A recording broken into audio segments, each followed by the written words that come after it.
Monite.com launched back in 2020, did $1 million pre-seed round. 0.72 third prime came in after that through 2022. Started landing their first customers really late 2022, scaling today 20 customers onboarded to the platform with real net dollar retention opportunities in the future as they scale volume and usage, but doing 20,000 a month right now in revenue up from basically nothing a year ago. They've got over 50 folks on the team, 40 engineers or product folks, of which 25 are based in Georgia. So some labor arbitrage there, which we like, but looking to scale here nicely in a sustainable way over time. We'll see what they do next. Hey folks, my guest today is Ivan Marison. He's the CEO and co-founder of Monite, the API-first fintech company that helps SaaS platforms capitalize on hassle-free finance automation for their clients. At the company, he's responsible for driving product strategy, customer acquisition, and business growth. Under his leadership, the startup already went live with a number of high-profile customers and raised more than $10 million in funding from seasoned VC firms, Third Prime, 0.72 Ventures, alongside angels from big players like Klarna, Mali, Naum, Played, and PayPal. Ivan, you ready to take us to the top? Yeah, absolutely. Yeah. Thanks for having me today. You bet. And just to be clear, you're also a co-founder, right? Correct. Yeah, I have a technical co-founder. Thanks God. You can't build an API first company without a genius tech guy, which my co-founder Andre is. What year did you guys launch the company? So we launched 3 years ago, and it was like like a good accident. All good things in life happen accidentally. We both came from neobanks. We had a grand idea how to change SME finance, and here we are 3 years later. All right. So 2020 launch. Give me a story today of a company or a customer that's using Monite.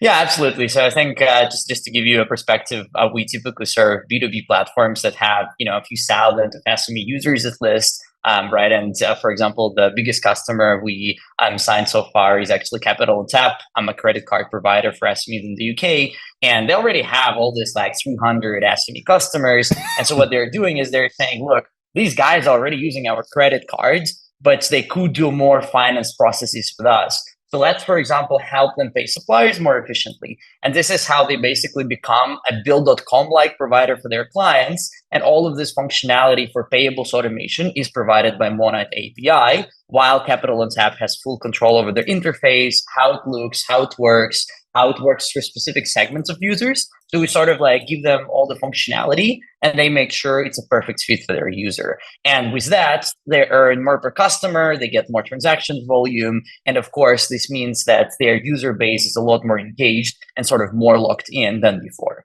Let me repeat this back to you for my audience, maybe. So let's say someone's listening right now running a SaaS company that helps sales teams. And that means that salesperson is obviously probably sending an invoice at some point, sitting very close to the payment flows. If that B2B SaaS company listening to wanted to launch more fintech products, they might look to Monite to help power those APIs and launch things like invoicing, bill pay, and B2B payments inside the application.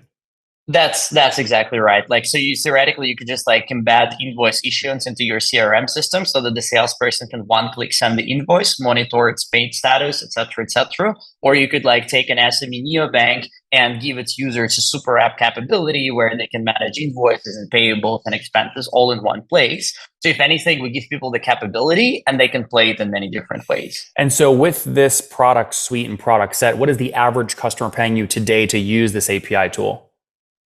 So I think there are different sort of types of products we sell in different bundles. I would say we typically sign deals now everywhere above 30,000 per year, and we'll be growing this very, very quickly as we grow in customer count.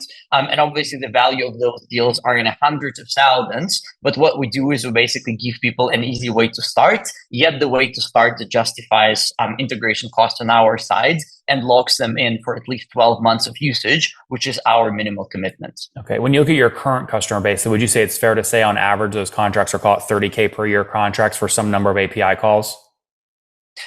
So we don't price based on API calls. We price per active SME customer per module per month. So it's basically a scalable SaaS model. And then if people buy payments and some financial services from us, we also have a take rate in that. So essentially, this is how we make money. And the idea is that as they get more active usage, they pay us more. So it's strictly aligned in terms of incentive. Only when they make more money, we make more money.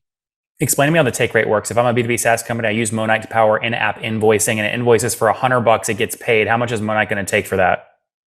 Yeah, I think it depends on a specific arrangement, right? But we use, for example, Stripe Rails in the background for invoice payment links.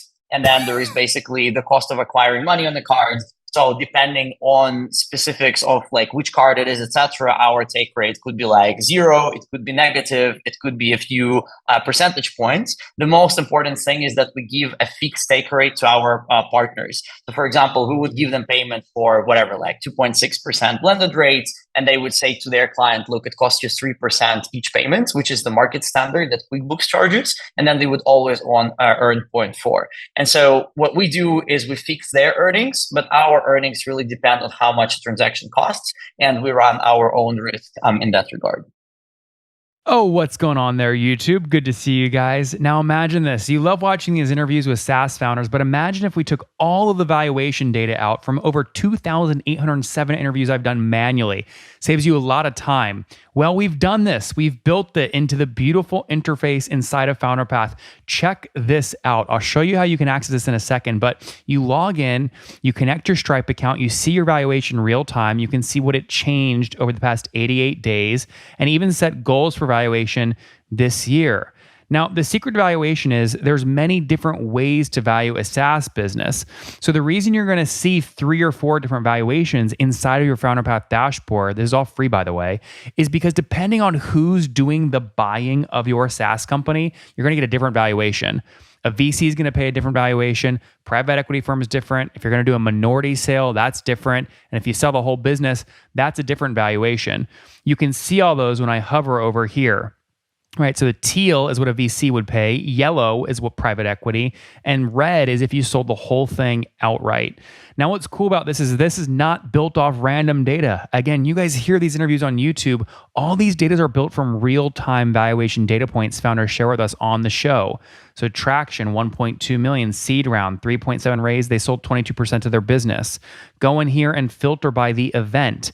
Maybe you only want to see companies that have sold the whole business. Well, here are a bunch that have been acquired, the valuation and the multiple. Maybe you're going out right now and you're raising your seed round. Well, go in here and look at all this recent seed deals that went down, what they raised, what valuation they raised at, and what percent that they sold. There's never been a larger data set of SaaS valuations than what you can get now inside of FounderPath, and we're thrilled to bring it to you. All right, we're going to go back to the YouTube video here in a second, but if you want to check this tool out, if you want to jump in and sign up, you can check it out for free to get your valuation at this link, founderpath.com/products/valuations. Or if you go to founderpath.com and hover over products, click on get your valuation here and go ahead and sign up to give it a whirl. Again, all that valuation data live right inside the platform. I hope to see you there. All right, let's jump back into the interview. Okay, so I understand moving forward, you're targeting accounts at more than $30,000 ACVs in terms of commitments and contracts. But when you look at your history, right, over the past couple of years, that your average customer today, are they paying more like $1,000 a month or $2,000 a month? Is that a fair statement? Yeah, absolutely. So we usually don't sign anything that pays less than that. It just doesn't really make sense for us. We rather look at people like Capital on Tap that already have hundreds of thousands of clients, and those contracts obviously go into hundreds of thousands per year in terms of minimal commitments, right?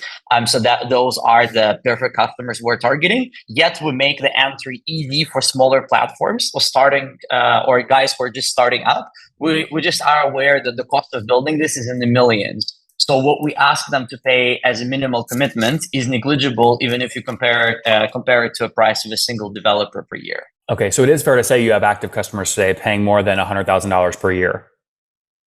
Correct. I mean, the usage is ramping up, right? Like they sign a contract, then they integrate in a few months, then they start. Okay, so they could pay you more than that in the future if they grow into their usage.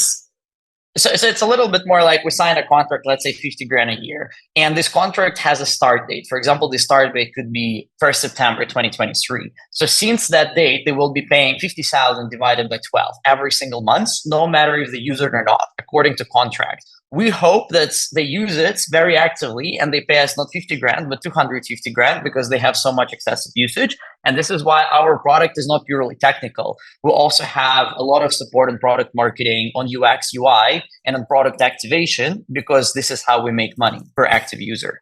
Yeah, you're talking about a minimum threshold, right? The platform spend a Monad every month is call it 50 grand, 60 or whatever, 5 grand a month, 6 grand a month. What you're saying though is you hope that they breach that minimum and then actually start using more, and then you're getting a take rate, another unit economic variable based comp, which would get the contract up to 100K, 200K, 300K a year. Exactly. That's the goal. Yeah, but you don't So have we people there. constantly You grow don't. You their have a earnings. path to that, but you don't have customers today, like in the past 12 months, that have paid 300 grand per year.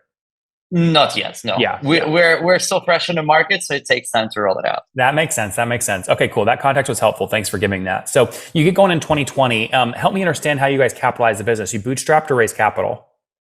Yeah, so we first bootstrapped and we actually started as a B2B company. So we first built a one-stop shop for a small business owner to manage finances until we realized that people want this one-stop shop, but we've seen their system of records that could be POS, neobank, some vertical software provider or whatever it may be. And that's how we transitioned into infrastructure direction in 2021.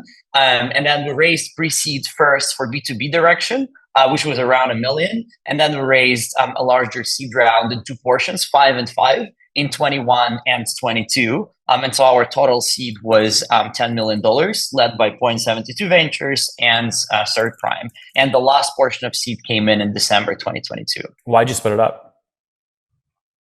So I think it was just a natural kind of development of the business. Point72 came in when we just transitioned into infrastructure, and then Third Prime came in when the infrastructure business was already maturing, and we just wanted to really give it a boost before Series A. And we still have a very very good mood for raising a larger Series A, despite all the market concerns and sort of negative sentiment and everything. We are one of very few providers in the new category. And therefore, we really want to make sure we're in a good path to maintain that position. Mm-hmm. How many customers are you serving now today? So we have about 20 platform customers and basically growing, I wouldn't say exponentially, but we have a very good growth rate. We basically 3x customer base in the last 6 months. And I think we have all chances of even exceeding this in the next 6 months. Mm-hmm. And when you structure a seed round that's spread out like that with a seed and a seed two, where the closes are almost a year apart, does Third Prime that came in late 2022 sit on the same paper as Point72, or is it different valuations? Different valuations with a good premium. Yeah, that makes sense. Okay. And then sorry, we don't want to dilute too much, right? We got to keep it rolling. Yeah. I mean, look, most folks in the seed round back when you closed, I mean, they're selling 15, 20% of the company. Were you sort of in that same range? Yeah, I think we always rate every round we raised was within the market boundaries, and we're very lucky to have investors that optimize for long term. So it's sort of in infrastructure, they really say look, how much money do you need to build a category leader? Let's make sure you do this, and let's make sure your dilution is within market standards, and that's where we are today. Mm-hmm. And sorry, you did the pre-seed in 2020 for, you said $1 million? Correct. Yeah. Okay, and who led that? Tomahawk. Oh, interesting. Okay. And most pre-seed rounds in that range, again, you're selling 20% of the company. Did you you were in that same range? I think, we were somewhere around 20%. If my memory doesn't fail, we're even below 20%. I wouldn't remember the exact figure right now, but basically we did sort of 3 rounds and 3 of them were in the market range. And then a bunch of we now even did a convertible after the price round. But all of this is done without hurting the long-term dilution, right? We're all aware what Series A conditions are, and we make sure that we're in a good position to raise from a tier 1 fund. Yep, that makes a lot of sense. We'll talk to me about team today. How many folks are full-time? So we have 50 people full-time, and 80% of the team is actually product and tech. We're API first company, so it requires a lot of engineers. We have people from all across European and even global fintech. So very senior leadership team. For example, our CPO, Dan Osborne, is ex-VP product at Marqeta, which he scaled from 30 people to IPO. Our chief of staff, Sophie, was CEO of Atom Bank. And we have a number of other great technical experts, like, for example, Alex Akimov, ex-head of API at Edian, or Andrew Ephraim, one of the first technical leaders at Mambu. And so this is more or less how we think about the team. We run a fairly low development cost base because we base them in Eastern Europe, but we then have Which part of Eastern Europe? Georgia. 1% tax. Very, very favorable. How many engineers in Georgia? I want to say 20, 25, wow. But we also have some engineers outside of Georgia, so it's quite a bunch of people. How did you establish that, the first person in Georgia? My co-founder actually sits with them in Georgia, and so he's the right man on the ground to run the whole tech show. And that's where we have a lot of also good access to talent through the right recruiting agencies. So we usually relocate people to Georgia, also from, ex-Ukrainians, ex-Russians, ex-Belarusians, from all across, very strong tech talent. and no crazy European or US taxes. That would basically mean that we can only run half of that size of the team at this stage. Yeah, that makes sense. Now, you mentioned earlier 20 customers and, you said in the future you're targeting 30K ACVs, but historically they're more like $1,000 per month or 12K ACVs per year. That would put you about $20,000 per month in revenue. Is that generally correct? Yeah, that's about right. So I think in infrastructure, the thing that is the hardest for me coming from a typical SaaS business is that in infrastructure, real revenues always lag behind because there is a longer sales cycle, then people have to integrate, then minimal commitments kick in, and only then they start seeing sort of excess usage. And I think we're now exactly in a moment when we have most of the customers either integrating or just starting to go live. So we're yet to see this MRR acceleration, like real MRR acceleration, but that's basically how infrastructure business works. So people come in, many of them sign 3 or 4 year contracts, they're in for the long haul, but it takes more time to see this revenue materialize. And if you're at 20K a month today, where were you about a year ago so we can calculate growth? I think like about a year ago, we're around 0. So we were just launching infrastructure. We just signed the first customers. We signed them almost for free to make sure that we can actually deliver the service we want to deliver. And I think in infra also, you don't have a direct feedback loop from a customer, from the end customer. And this is why it takes longer to launch the product and calibrate that it actually works the right way. I would say now, fast forward a year, we feel very confident about the solution we have. And this can also be easily kind of found out in our API docs and an explanation guide and in everything else that we have published. In your seed round, especially the second close in December of 2022 with Third Prime, it sounds like you were still basically pre-revenue. What did you point to in your slide decks to basically say, look, we're still getting traction. Even though there's not revenue coming in, we're still getting traction. Give us a higher valuation and give us a $5 million extra capital. Yeah, I think so. I think this whole round was basically around a very strong funnel of opportunities that we have. And some of them were closed, some are still processing. And there is also another component that in API business, when we were raising the first portion of seed, the APIs were very fresh. They were barely just going live, barely getting tested. When we were raising second portion of seed, we already had a number of active deployments with some usage data, with a lot of battleground testing of APIs, and with a very clear answer to why people would buy this and not build in-house. Why would a big player that has a lot of money partner with Monite versus hire another product team? And a lot of other things that I think are core to the thesis. And now fast forward just 6 months from that second portion of seed, we see crazy PMF acceleration, a lot more opportunities coming in. It's just generally this market is starting to emerge in a whole new level.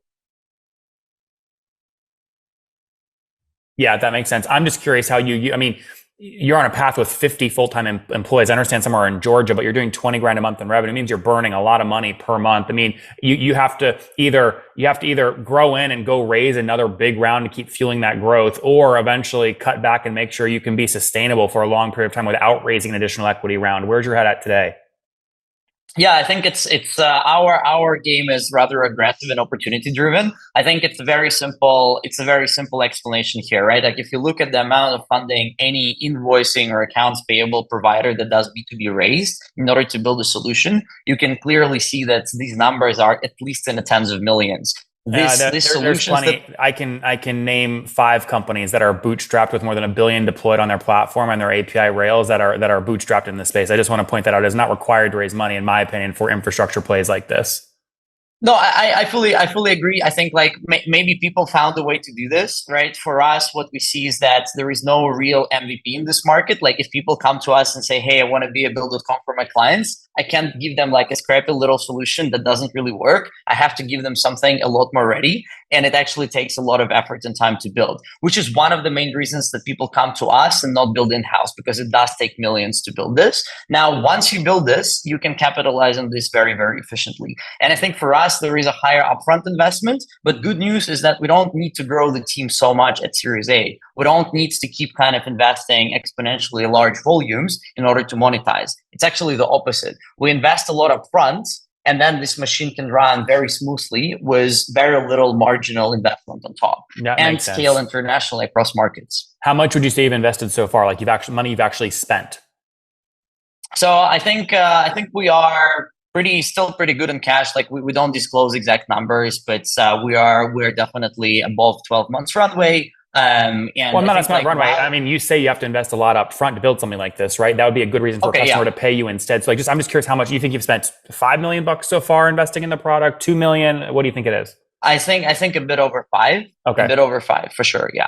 Yeah. interesting. And I would say we're nowhere close to done in terms of scope that people want, right? Like when you talk about like, regional e-invoicing compliance or other things related to payments, it's more about like, do you want to earn 1x per user more, like 2x, or do you want to earn 10x? And we're moving in a direction where we want to promise to platforms that they will make a lot more money per user. But in order to do this, we really need to build out the functionality and integrations. Yep. Ivan, we're out of time. Let's wrap up here with the famous five. One word answers if you can. Number one, favorite book.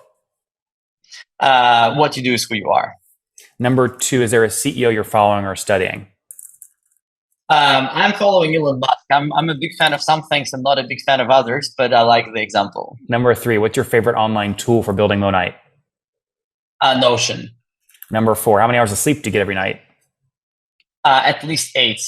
Don't cut down on sleep. And situation, married, single, kids? I'm actually single now, so Okay. Any kiddos or no? I have Monite as my baby. Okay, so no kids. All right. And No kids. How old are you, Ivan? I'm 30. Last question. Something you wish you knew when you were 20. That problems can solve themselves. Not all problems need solving.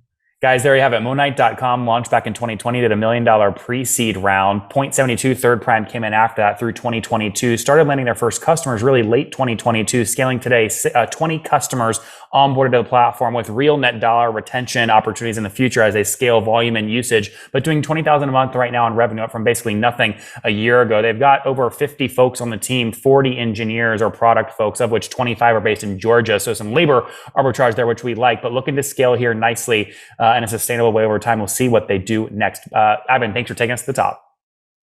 Cool. Thanks so much for having me.